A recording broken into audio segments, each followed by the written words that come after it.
My mic stand's collapsing. It's all going wrong. Oh God, doesn't matter. It's a little bit of Brewer's Droop. Live on YouTube. There you go. How are you, sir? I'm very good, thank you. Better than you, by the sounds of it.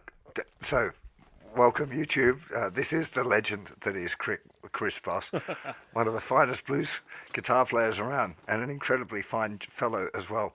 As you can probably hear, I've got like laryngitis type thing and can hardly speak, so I'm going to try and leave most of the talking to Chris today. As we know, he knows, this is like a celebration for the Blim guys that are in Unit 6, who have done loads of studious work and learning all of their pentatonic patterns all over the framework and, learning their licks and phrases. So, Chris, I'd like to start off with, would you mind sharing a bit about how you think about musicality and how, because we all have to learn licks, we all have to learn phrases, and because it's part of the blues vocabulary, the things that we speak. But how do you approach the allowing them to become a musical flow as opposed to like licks by numbers? What's your take on all of that? Well, thank you. I mean, there's an implication there that I've managed that, which I don't know whether necessarily accurate. But I think, I mean, it always sticks with me. I remember watching that. There's a famous interview with Clapton from like back in the '60s when he was with Cream. I think it's in the cut with the kind of Royal Albert Hall footage of Cream playing the Royal Albert Hall, and he's talking about that he's getting kind of like very generic guitar questions from a music journalist or just a journalist probably working for the BBC or something. And he's talking about you kind of, well, you do have your stock phrases, your stock licks, and I remember watching that as a kid, and it kind of, I'd never really put two and two together. I'd never particularly thought of it as stock phrases or stock licks. They were just things which I found myself kind of gravitating towards or relying on, probably a little bit heavily in hindsight. And I think on some subconscious level, that kind of set something in me as to kind of like, well, try not to do that too much. Try not to have too many stock phrases, and kind of just don't necessarily gravitate towards the same things. I mean, I was 14, 15 maybe at this point, so there was definitely no kind of more advanced thinking involved in it than that. Any stuff that came later in regard to, well, if you try and play fluidly or if you try and play melodically, melodies are infinite, licks are finite. There's only so many licks I could come up with, even if you kind of held a gun to my head, I would be pretty limited, Whereas if you try and play melodically, and if you try and play as you would sing, I've talked about it as ad nauseum in the past. I'm always kind of hesitant to kind of go down it too much, but if you try and play as you would if you were a singer, or you were a horn player, or you were a player of an instrument, which doesn't. Guitar is quite unusual in that you look that way down it for one, and thus guitarists tend to kind of visualize the guitar as kind of running laterally, as opposed to kind of that way. It's just quite an unusual instrument in that respect. So trying to visualize it running from the the nut up to the kind of bridge, that just gives you a slightly different view of it. It's more piano-esque or it's more vocal-esque because pianists are not thinking in terms of boxes or in shapes or the things which guitar players are a little bit guilty of getting stuck in. So I tend to think of it as running from low to high, I guess, in essence, and that opens things up a little bit in terms of, well, it doesn't have to be that kind of stuff which we all kind of find ourselves relying on a little bit too heavily on occasions. So just learn if we're talking pentatonics, learn your pentatonics on one string, and just even that,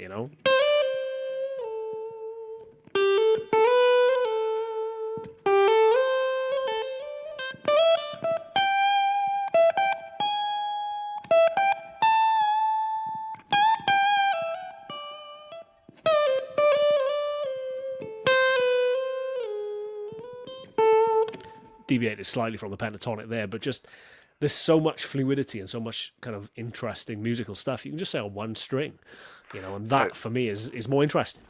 I'm going to play devil's advocate here because I know what I would want to ask you. I think I know the answer, but I'm going to pose it anyway. What you did wasn't what somebody who's just learned the minor pentatonic up and down one string. It'd be fair enough for them to go like,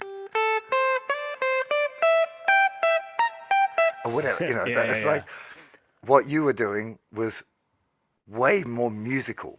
So have you ever tried to dig around under what is allowing you, or where that's coming from, the fact that you're able to find that melody and play? Because it's not like you're playing over a backing track, it's not like you're Yeah, yeah. replicating a vocal, but you're, I think I know what it is, but I'm just I curious. guess it's just a familiarity with it first and foremost. It's knowing where those notes lie, and being confident of not being confined to literally just going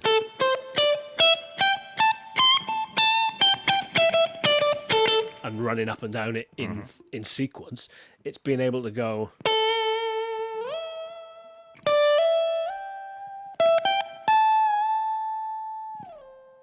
Find those notes of the pentatonic first and foremost by knowing where they are. So familiarity first and foremost.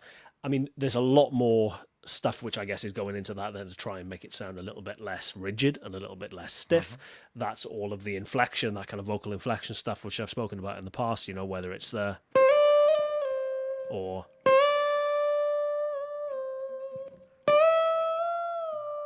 whatever it is, multi-step bends or slides, just trying to make it sound a little bit more musical. I mean, there's myriad ways you can do that, I guess, but first and foremost, just being comfortable with where those notes are and the intervals between them will allow you to find the notes that you're searching for. You're not going to be confined to... It's hard to explain, really, I guess, but ultimately, the more familiar you are with it, the more confident you are where those notes lie, it will dictate what you hear as well and where you want to go, because you know where those notes or those the intervals are relative to one another, so it will expand your imagination as to what you want to play. Because when you're physically limited by, well, I can only play them in order because that's how they lie, that's what you will hear, so it will all suddenly be quite rigid and quite stiff. So it's just familiarize yourself with the neck, and anything that you learn, whether it is a box or a shape or a scale or whatever, try and think, well, that doesn't just exist in this one area, in this one little shape. How would I play that over just one string? Or how would I play that on two strings? How would I play that in a different position, or whatever it is? The more familiar you are with the guitar in its entirety, it's just going to be to the betterment of your playing, I guess. See, I hear, when you're playing, when you were just doing the one-string examples, I hear a couple of things that I think are, like, you're obviously just really musical. You've got the connection with the music wherever it lives. but you're using, or at least it comes out in things that I feel like I can pinpoint a little bit, like your use of dynamics. You've got a really lovely way of allowing some notes to be louder or some phrases to be louder and other ones to be quieter. So you end up having this kind of, just like a singer would be sometimes more powerful with what they say and sometimes a little softer. And but just like a conversation as well, like the conversation we're having now, it's conversational by its very nature because it's a conversation. And this inflection, this almost melody to a conversation, you emphasize certain words, and other words which maybe don't have quite the same significance to the structure of that sentence are less important and have less emphasis on them. So it's conversational, it's trying to think. I think that's why I gravitate towards trying to sound like a singer. It's not so much because I idolize singers, which, I do. I tend to gravitate towards singers for that reason, but it's because it's, the voice is the instrument which everyone has to some degree. Whether or not you can sing is almost irrelevant. If you're a even vaguely gifted orator, if you can speak and hold people's attention, or you can deliver a joke, or you can deliver a speech, or you can hold someone's interest when you're talking to them, odds on that's because you have an interesting way of talking. And there's a musicality, weirdly, in that, because there's a structure to it, and there's little inflections, and there's all of these things which you can then in some way try and incorporate into your playing. So if you take a lick, or wherever,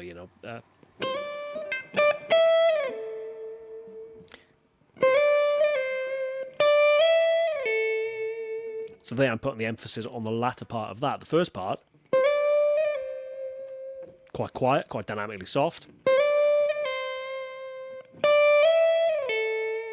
And because you're resolving the key, which we assume is A here, putting that emphasis on those last three notes,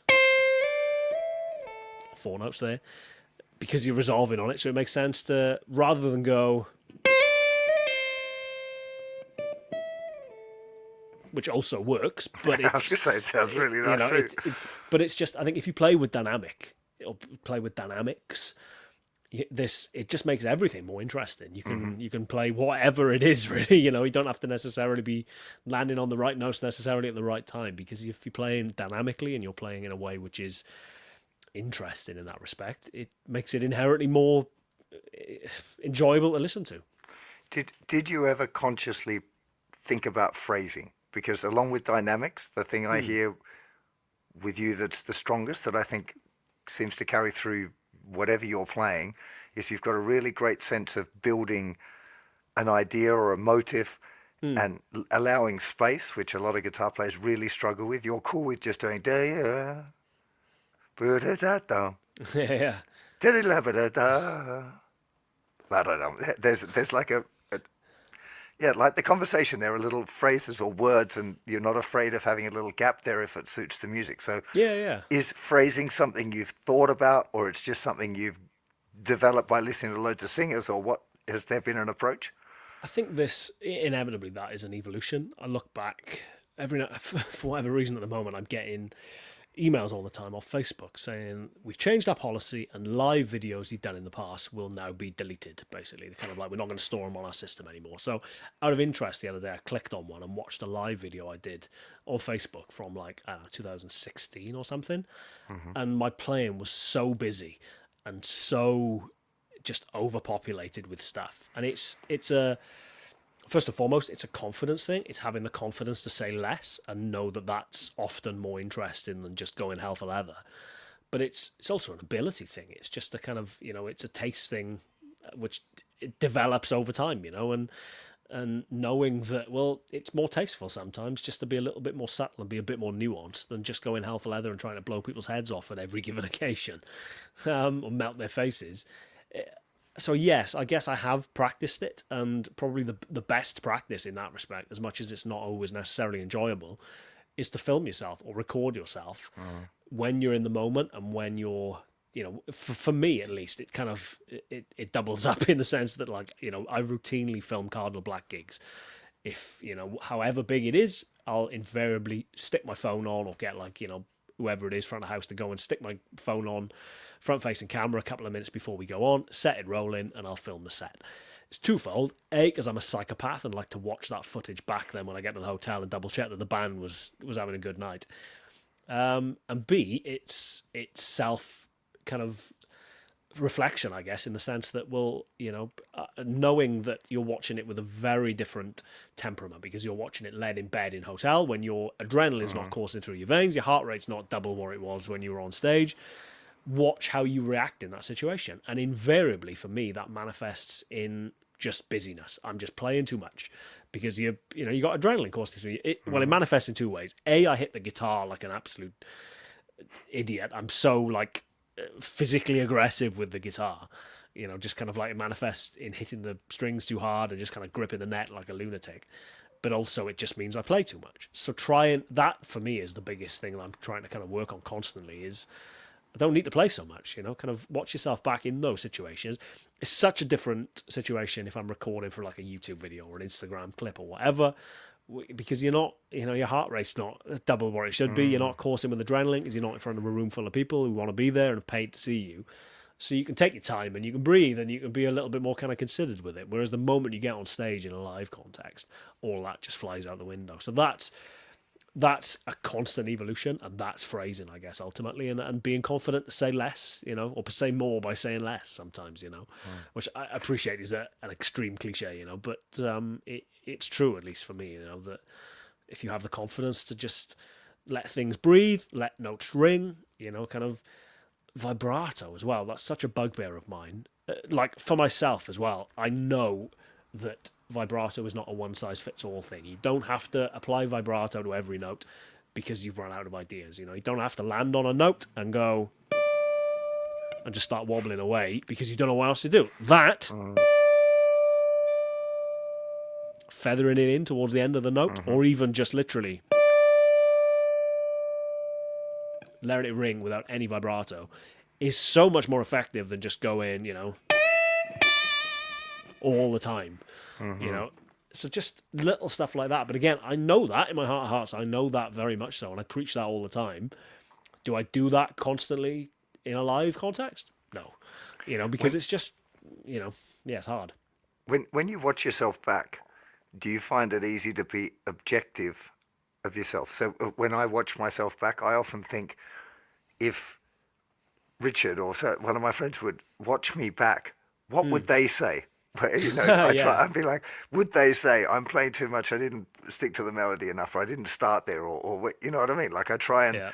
imagine what somebody else would think about what I've done as a Yeah. way of becoming objective. Is that something you do, or you're able to Yeah, just rip into weirdly, yourself? and I don't know whether this is a particularly cool thing to admit. Weirdly, if I'm ever in that situation where I'm kind of conscious that maybe I'm not having a particularly great gig, I always equate it to, like, in my very brief footballing days, football and cricket, more my two sports when I was a kid. I missed them both massively, but I think probably neither are a particularly great idea when you're trying to look after your fingers. The way I would work through a bad game if I was not particularly playing very well is just work harder, kind of like, or make sure that you're doing the basics right at the very least, kind of keep the ball moving, kind of just keep your head up and keep the game going. That's what I try and do in a musical sense. Irrespective of whether I'm having a good night or a bad night, I will try and envision someone in the audience that's watching me who I respect, or like someone whose opinion I value is watching me in the crowd and thinking, how's he doing? And it like snaps your head back into the game a little bit and kind of makes you concentrate probably twice as hard as you would do if you're just going through the motions, which thankfully I'm not having done the wedding thing for 10 plus years, and having done so many gigs where you are just going through the motions just to get your paycheck at the end of the night.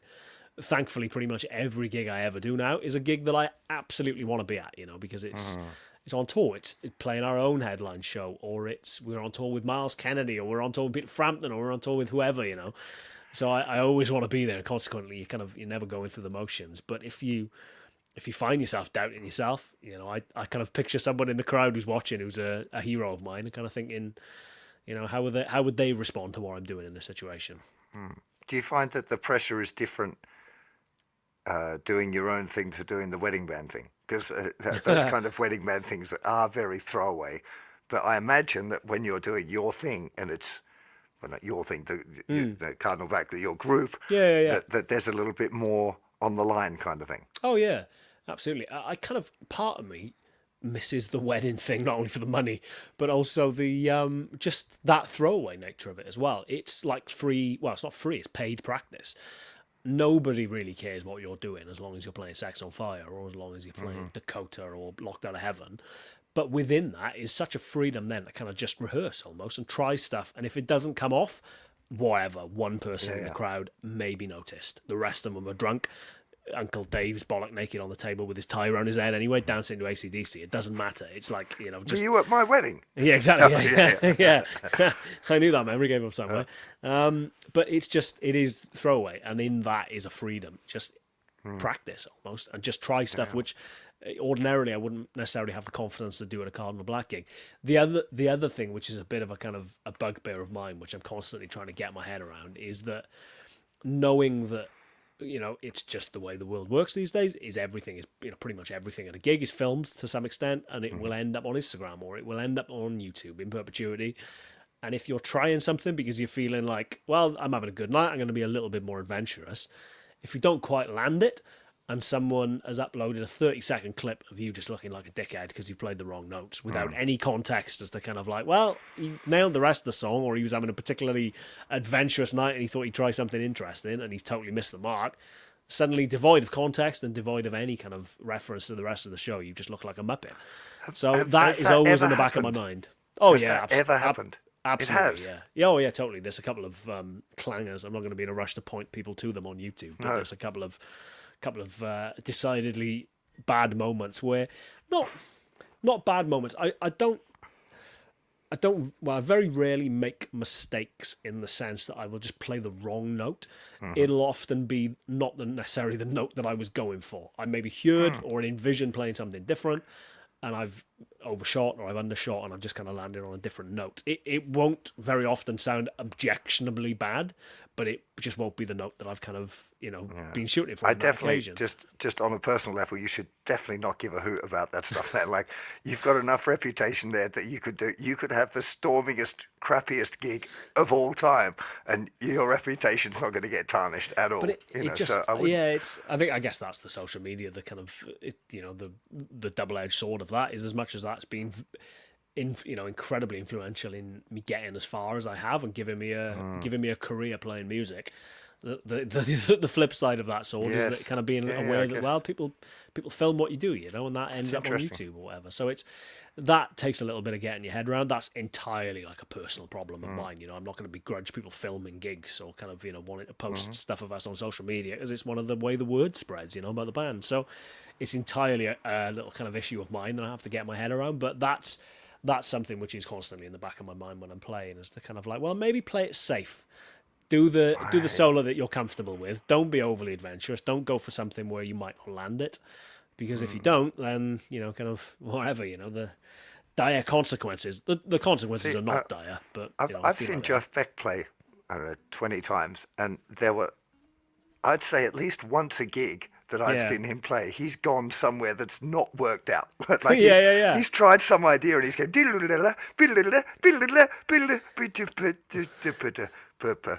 and then he started something else. And every time you can almost feel the whole audience going, come on, come on. Oh, like somebody who misses the goal at the end after an extraordinary run up the whole pitch, dodging everything they get up there and it hits the post or something. But no one's upset about it. It's just like, I'd rather watch people try and really stretch it to the edge than play it safe. But maybe that's just again a personal thing. Well, I wonder how much of that is a guitarist thing as well. And that's maybe what's been interesting with Cardinal Blatt, I guess, over the past year or two, especially since picking up a couple of decent tours and kind of things starting to go a little bit better, is that we've noticed the crowd not just being exclusively guitar heads. Like initially when we launched, inevitably so much of the attention that the band had was through my YouTube channel or through my social media. And you could tell that the crowd was pretty much populated exclusively by guitar players, because they'd be lining up to take a photo of my pedal board before the gig. That is happening increasingly less and less, and it just seems like music fans. So inevitably there will be guitar fans in there. Of course, we're a guitar band, ultimately, so there's obviously guys in there who like to watch me kind of rip a solo every now and then. But I always wonder how much of that kind of, what percentage of the crowd are guitarists and do want to see me try and take it somewhere different, and how much of them are just kind of, music fans who maybe find that a little bit self-indulgent and want to see me kind of, play the hits, as it were. So I don't know. It's a constant kind of tightrope, I guess. Yeah, it is. It's an interesting one. Okay, I want to go a little bit technical now on you, if that's all right, cool. Chris. Yeah. So a really interesting thing I feel about the blues language, we talked about it, and I kind of get the impression that maybe you're not a lick guy. Yeah. But there's a lot of phrases that say, like Eric Clapton or whatever would use phrases by B.B. King or Albert King, and Stevie Ray Vaughan was definitely influenced by those people. And there are certain phrases that if you play bluesy rock guitar, you're probably likely to come across or unleash absolutely. every now and again. And there you go. Okay, for example. And at certain points in the evolution of blues music, people have invariably invented their own vocabulary, which has become part of the thing, B.B. and Albert, the Kings particularly. And I think it's really interesting that I think you're one of the guys who's had a really profound impact with your little bend vocalization, because that's something, I don't know if you were the first person to do it, but you were definitely the first person I saw do it. And I do remember, as your channel grew, suddenly I saw loads of other blues guitar players that I liked doing the same thing. I'm like, this is Chris's thing. So can you talk a bit about that? Because I don't think that's something you nicked from somewhere else. Did you think like, oh, wow, I've invented a thing? Or did it happen by accident?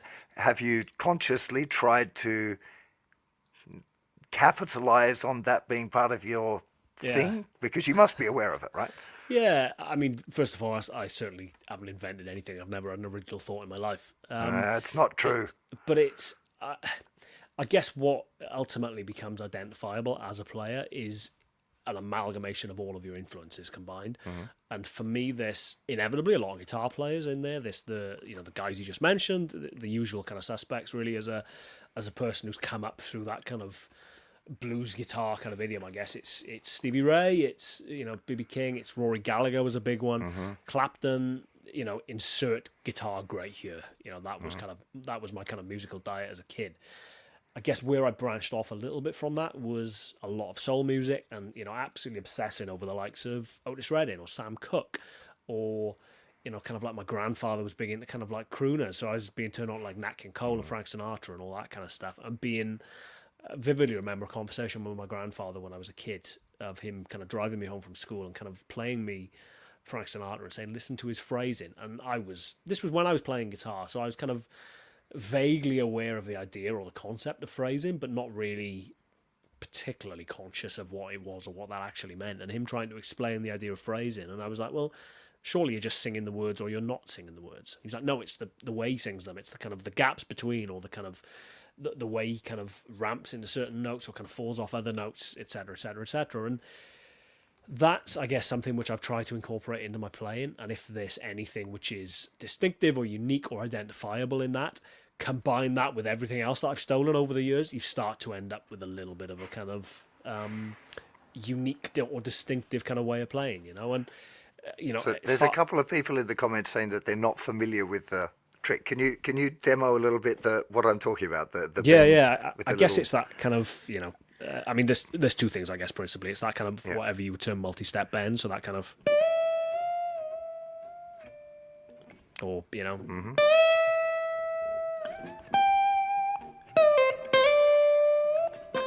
or the kind of little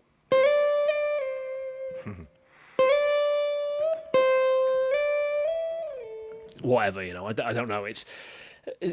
You raise an interesting point there, I guess. As soon as you become aware of something you do which people have latched onto, there's always a temptation to kind of like, well, I'll milk that cow then. I'll just do that all the time. I'll be that guy. And watching back older videos of myself that I was kind of uploading to YouTube, to 2020, 2021 or whatever, I'm doing that so much more than I am now. And I don't know whether that's particularly a conscious thing that I've kind of worked that out of my playing to such an extent. But it becomes a little bit analogous, I guess, in the sense that you kind of, well, that's something that people have latched onto. I'm just going to do that constantly. So that you're trying to avoid that temptation, I guess, ultimately. But I don't know. I mean, it's kind of so much of what I do is just ultimately trying to sound like singers or trying to sound like slide players, because slide players aren't limited in the same way that you are if you're a non-slide player, because you're not constricted by just the kind of the very strict definition of notes. I guess if you kind of take something like I just did then, that kind of idea of that little phrase there.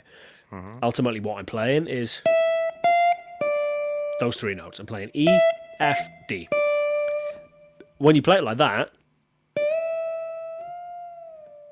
you're playing however many notes it is, it's hundreds, because there's all of those little microtones that that you have access to when you bend. Think how many notes you've hit there. It's however many it is, you don't necessarily want to linger on them, but it gives you this kind of broader palette with which to paint, because you can drag that out to create tension or drama or resolve or, kind of whatever it is, you can kind of really very Gilmore, be slow and deliberate, or you can be a bit more kind of,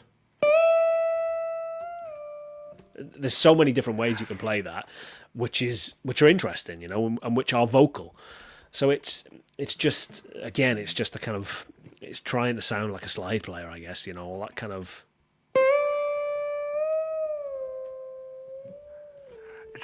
Somebody's put in the comments here, because we ended as lovers by Jeff Beck, and yeah, totally, exactly. Well, that phrase. Yeah, absolutely. That's that phrase. Like I said, never had an original idea in my life. No, even when I try, I end up aping Jeff Beck. No, Chris, I'm not saying that. The one that, the lick, the trick that I took as being the one from you was the one where you bend a note. Oh, right, okay, yeah. That thing, because that's the one I'd never heard anyone else do. That definitely, What was it? yeah, Yeah, that that's kind the, of. yeah, yeah. Bending and then Yeah, sliding up almost to the note that you were bending to. yeah, Like, I'd yeah. never heard anyone do that before, and that is something that, since you were doing it, that's the one that I've heard lots of people propagate. And that's, Oh, okay, is cool. that something, do you deliberately avoid it now, those kind of No, no, phrases? no, absolutely not, bloody hell. No, definitely not avoiding things, but I guess that something, and this is probably me overthinking things, absolutely. But as soon as you become conscious that people are kind of honing in on one element of your playing, it does make me retreat very slightly in the sense of like, well, don't Wow. just be that guy. Don't be the guy who's kind of like, oh, Chris Buck, that's that lick or whatever. Like I remember, I mean, on one hand, it's very cool. Like, I remember we were talking about him earlier off camera, Pete Thorne. The first time I met Pete Thorne in person, obviously been such a fan of his for so long prior to that.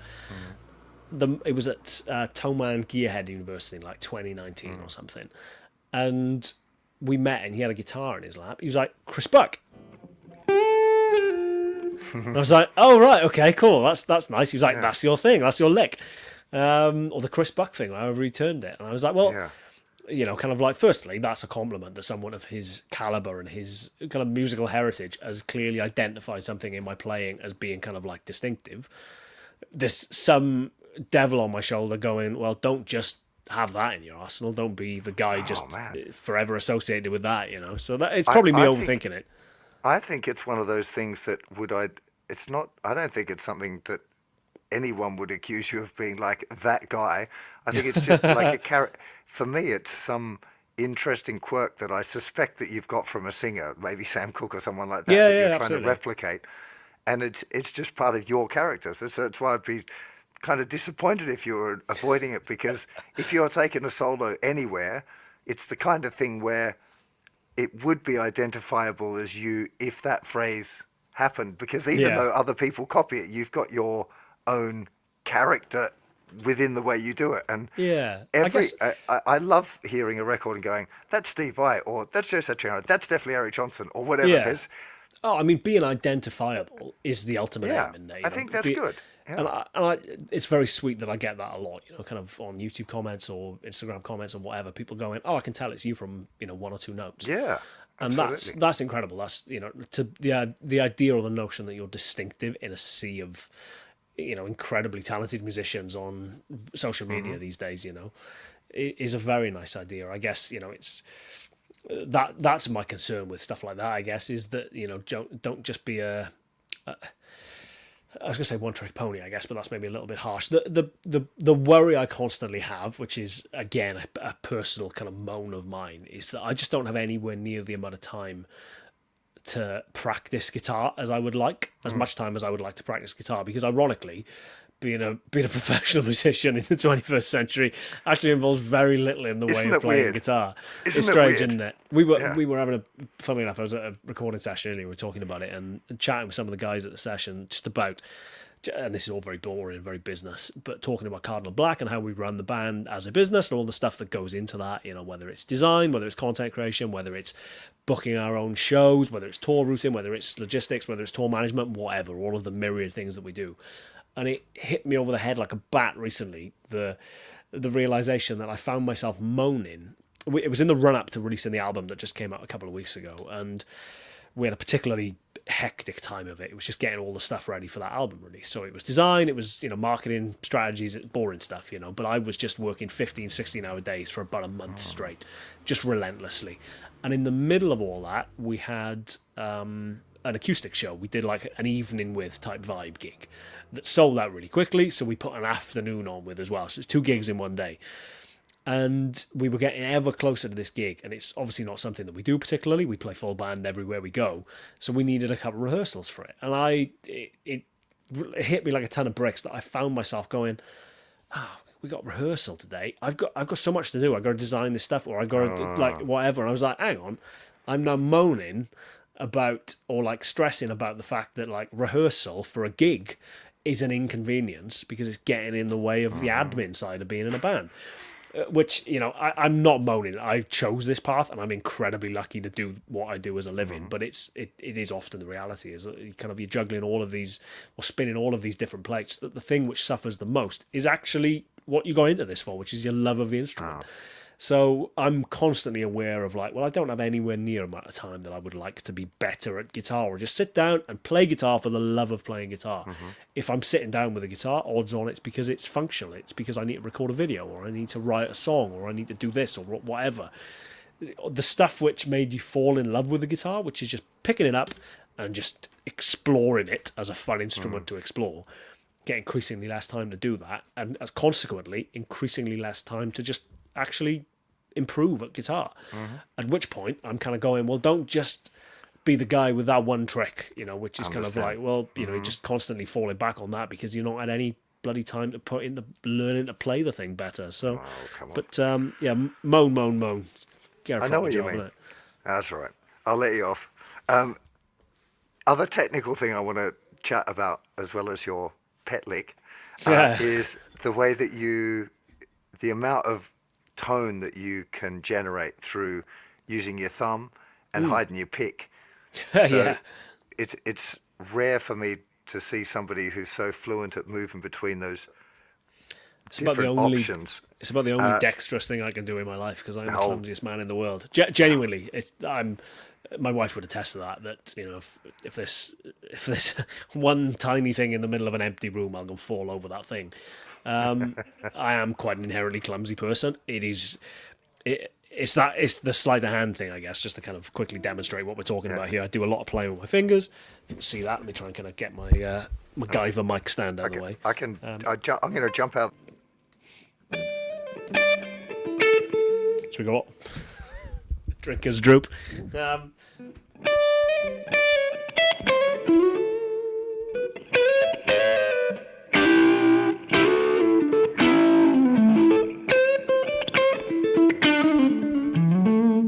Or plectrum.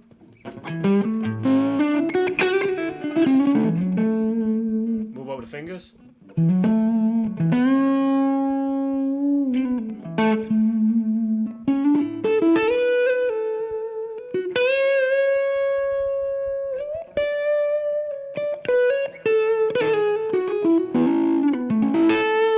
Kind of go between the two.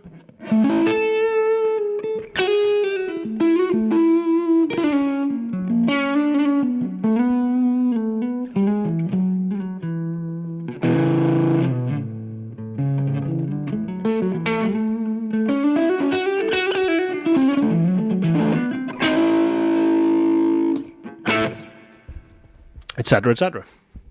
It's a, again, kind of like, I'm always conscious I don't want to talk about the same stuff too much, but it's a dynamic thing first and foremost, in the sense that, you know, kind of like you can be so much softer with your fingers than you can with a pick.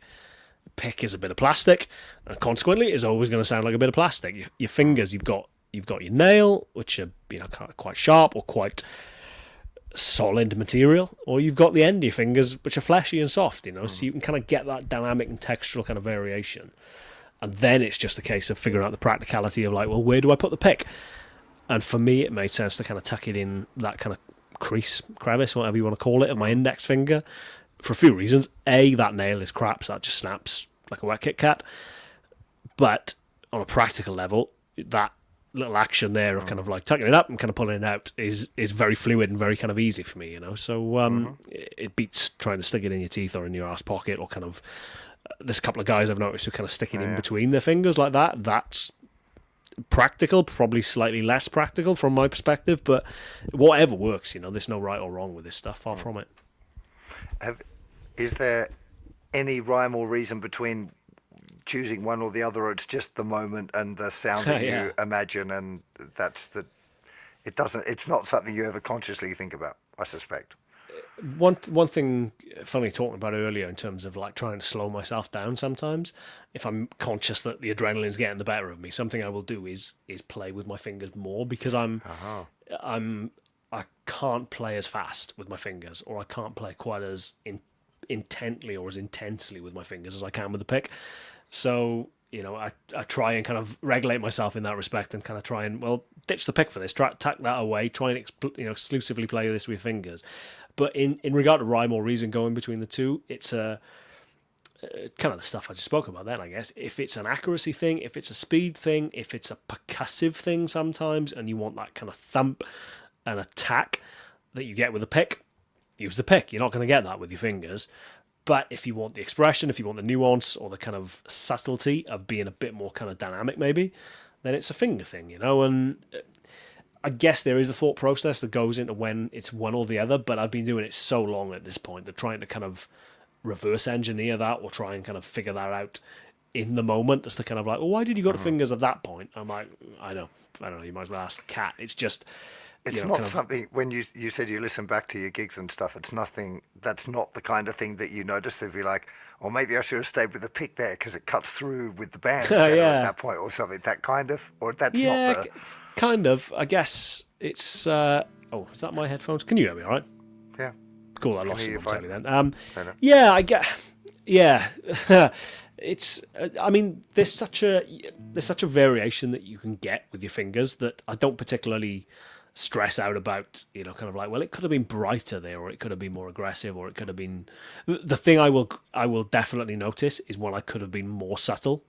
I won't notice if I could have been the other way, more aggressive, because you can you can always find that some way, And like I said, my right hand turns into Thor's hammer when I play anyway. I'm fairly heavy-handed, so I'll always find a way to be able to make it brighter or make it cut if needs be.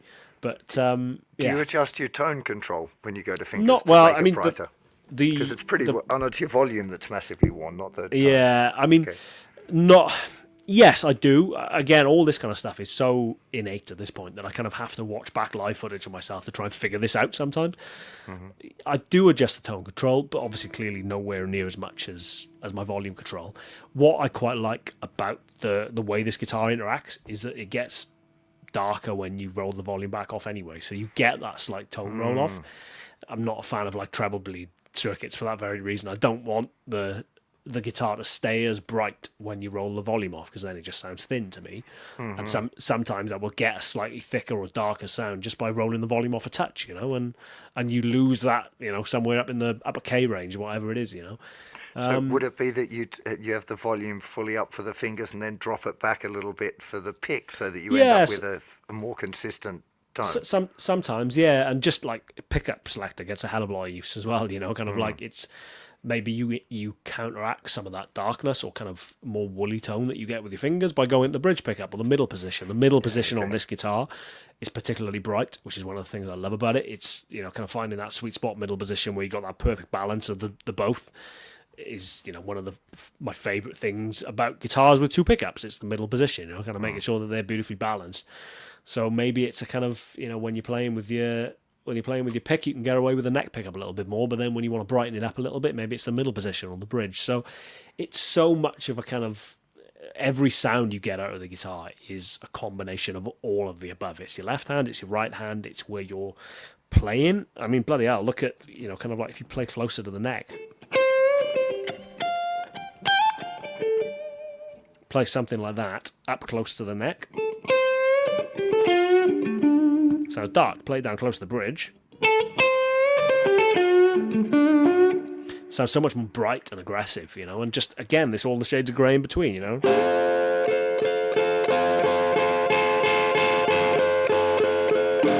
You've got all that kind of space there. So watch my right hand when I play.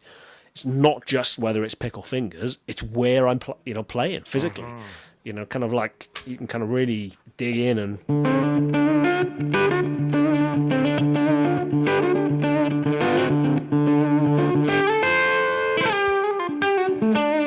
Even with the rakes, That was beautiful. If you do that...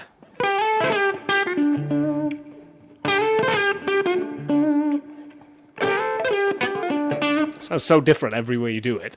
Right. You've got all of this kind of textural and tonal and dynamic variation available, not by doing anything other than just moving your right hand up and down a little bit, So it's... I've got to say, man, that riff was killer. Is that one of your tunes, or was that on the spot?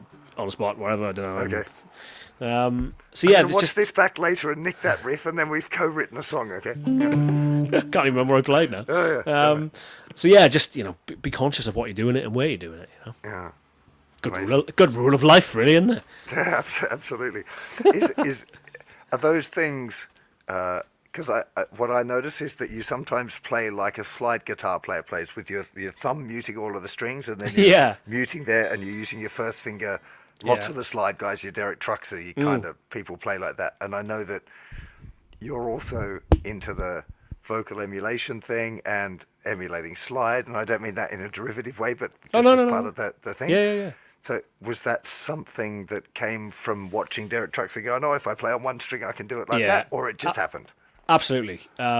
Midnight in Harlem, that live version of that solo from Crossroads in 2010. That's incredible for various reasons. It's such a kind of masterclass in guitar playing, or just not even guitar playing, just musicality. It's just beautifully constructed solo. It's beautifully executed. It's just a cool video. It's cool vibes, cool locations, whatever. It's like one of the greatest videos on YouTube. Everything. But there's a particular kind of there's an angle on that, almost kind of looking at him from the kind of back of the stage, or kind of like back, kind of drummer's direction, and you get such a good insight into what he's doing with his right hand, arguably more so than you would if you're just looking front on at him. And that was a kind of real, light bulb moment for me in terms of like, well, it's just, I don't know what it is. There's just an expression in, kind of like not just soloing on one or two strings, but like using the other muted strings to kind of thump and be a bit more percussive. Let me stick a fuzz pedal on a minute. I'll try and let's have a look. MacGyver mic's off again. It's all good. So if we try and kind of keep ourselves to one string or one or two strings.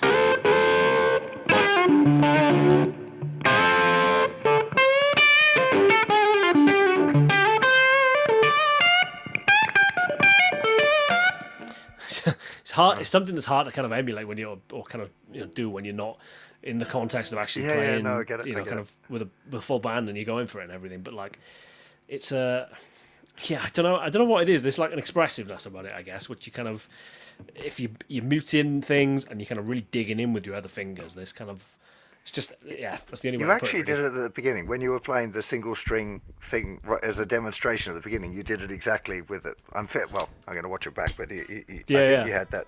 You had that thing going on. Oh, okay, cool. And the upstroke, and it is.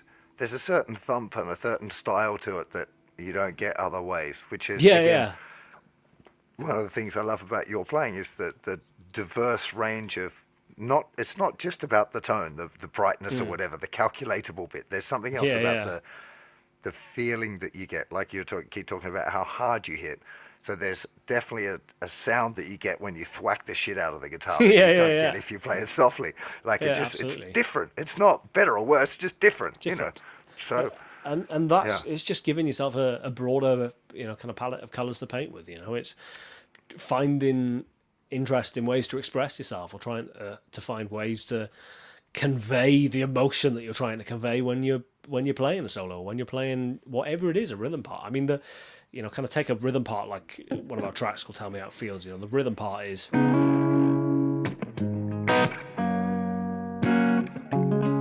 I'll tell you what. Close enough.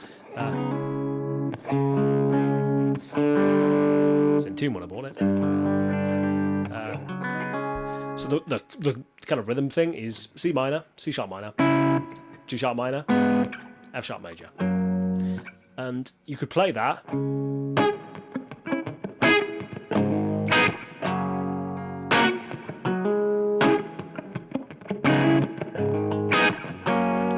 But what I actually play is.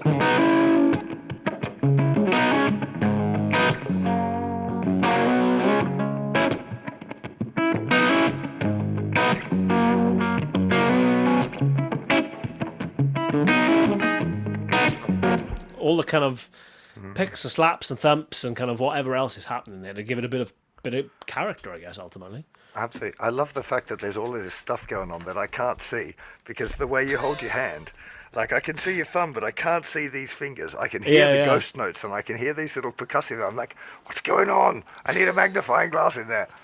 I think we need to get you up to the studio, Chris. We need next time you're in the hood. Get an extreme close up. Yeah, no, come in and I'll film all of the angles and let's figure out what the hell's going on. Because I'm curious. Absolutely. Sounds good to me. I think that'd be a fun adventure. Okay, we've got a bunch of questions, mate. Do you mind if I hit you with some quick fire questions there at the absolutely.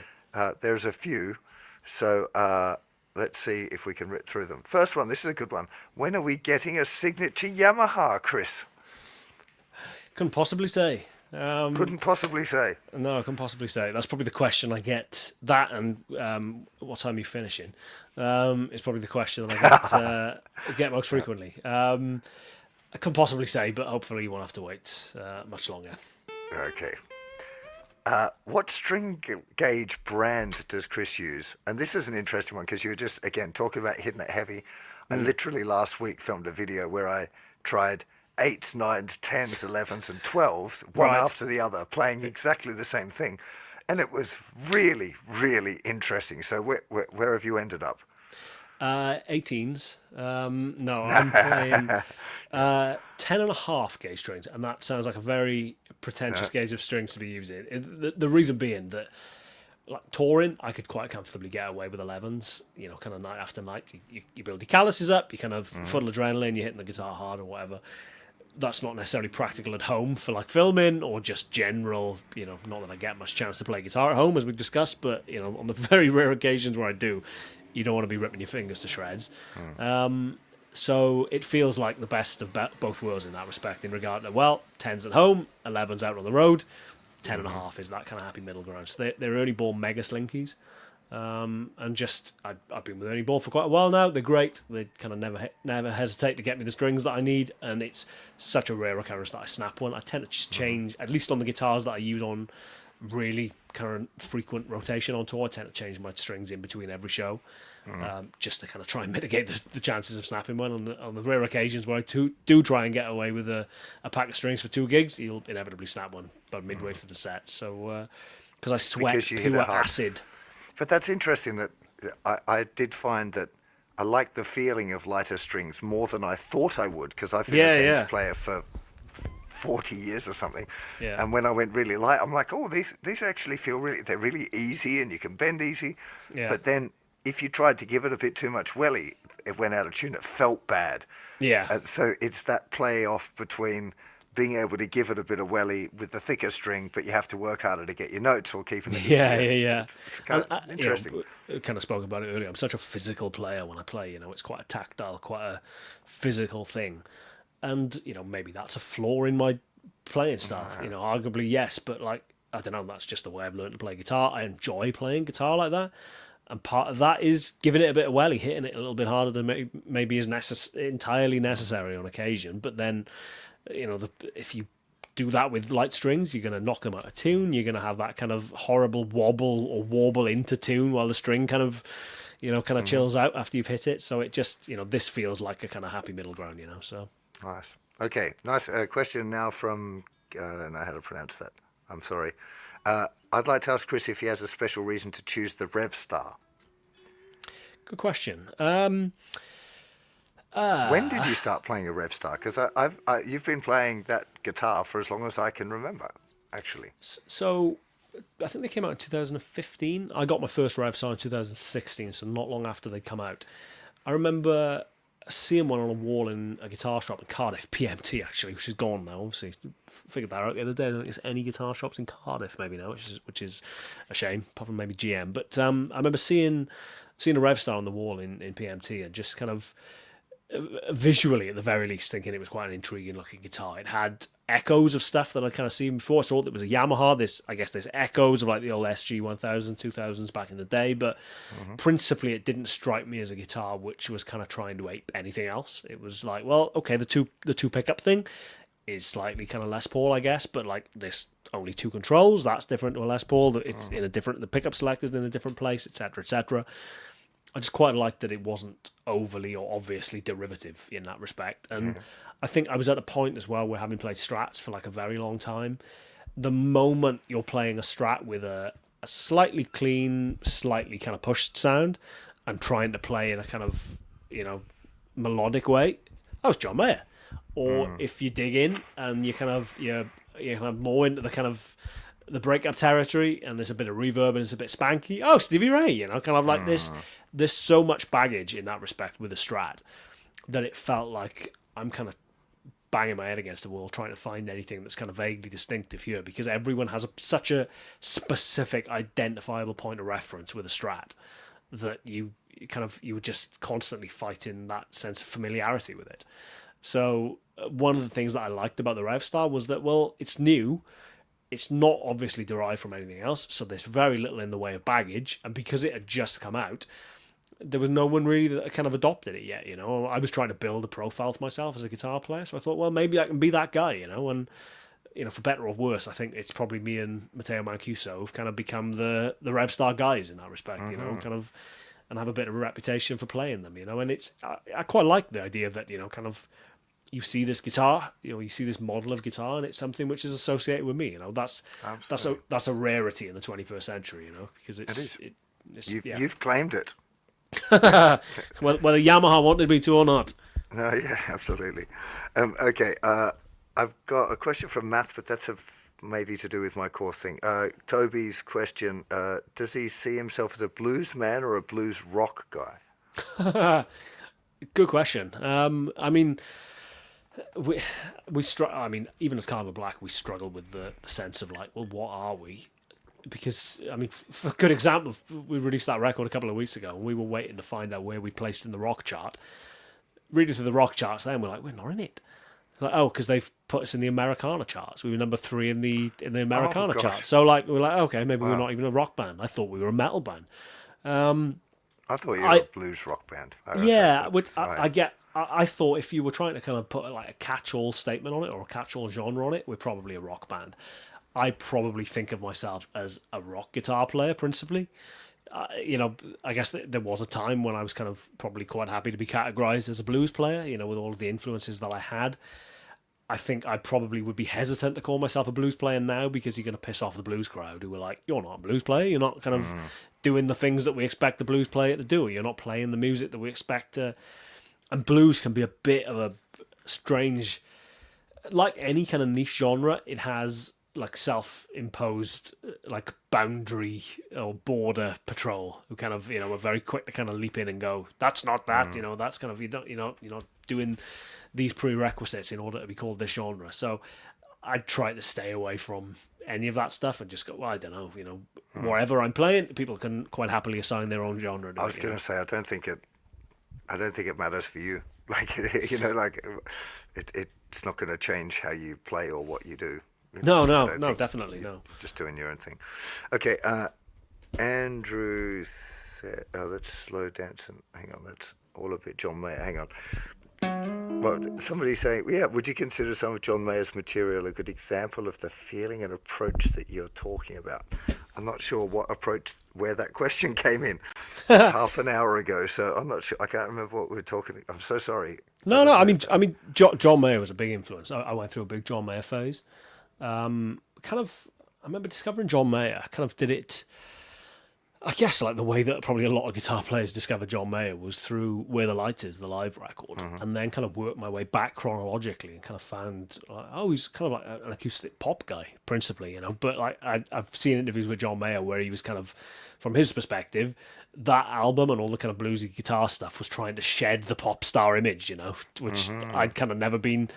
kind of lumbered with, because I didn't really know him for that stuff. So I kind of discovered John Mayer kind of reverse chronologically, I guess. But like, yeah, big John Mayer fan, kind of Try, Where the Light Is, all that kind of stuff. But weirdly as well, that kind of was the conduit for me to a lot of the stuff that he was influenced by. Like sacrilegiously, Hendrix passed me by for the most part when I was younger.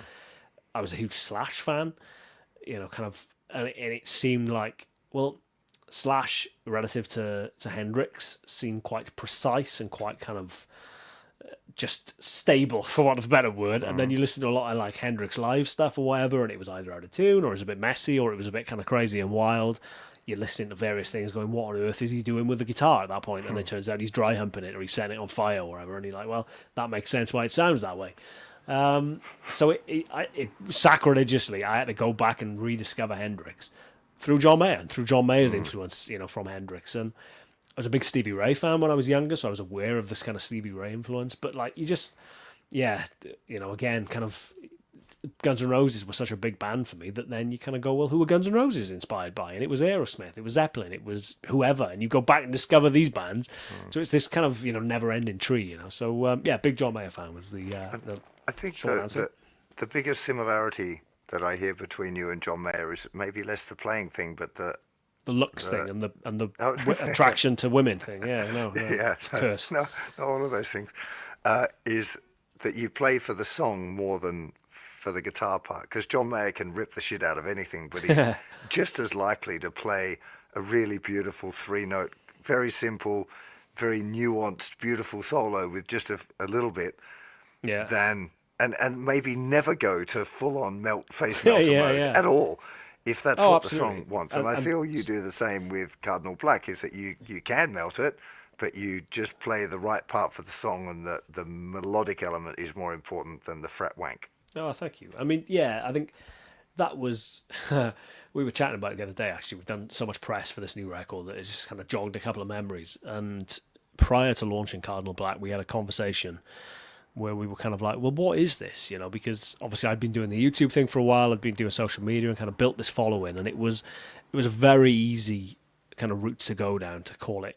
The joke was Chris Buck and the Bellends. Is it basically a vehicle for you? Is it insert kind of reference here? Is it basically a kind of don't bore us, get to the guitar solo kind of band? And that's never been anything that's kind of interested me particularly. I've always been, my influences are bands and the sense of being in a band and being just a musician in a band. And if there's cool guitar parts, then more power to it. But it's ultimately about the song.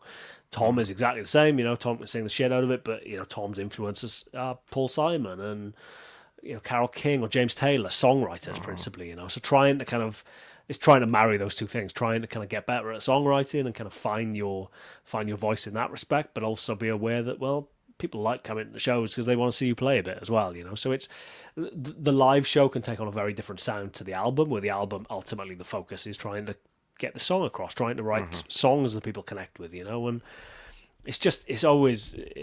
mean, again, it's a cliche, but once you release a song, it's just other people's to do with what they want, and the amount of people who come up to us and have interpreted a song we've written in an entirely different way to maybe how it was intended, and have come up and said that was our song that we had our first dance to, we walked down the aisle to, and you're going, great, that's a breakup song, but I'm glad you liked Yeah, it. exactly.